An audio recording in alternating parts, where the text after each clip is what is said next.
Hello students, welcome to my channel Computer Information Satyajit. Today the topic is A to Z shortcut key in MS Word. Let's now see Ctrl plus A to Z means first Ctrl A means select all, Ctrl B bold,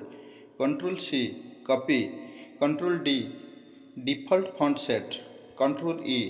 center, Ctrl F find, Ctrl G go to, then Ctrl H replace, Ctrl I iterative, Ctrl J justify, Ctrl K hyperlink, Ctrl A left align, then Ctrl M hanging indent to right, Ctrl N new document, Ctrl O open a file, Ctrl P print,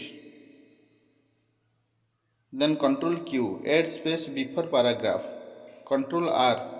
align to right, Ctrl A save, Ctrl T left indent, Ctrl U underline, Ctrl V paste, Ctrl W choose close document, Ctrl X cut, Ctrl Y repeat, Ctrl Z undo. It is the A to Z shortcut key.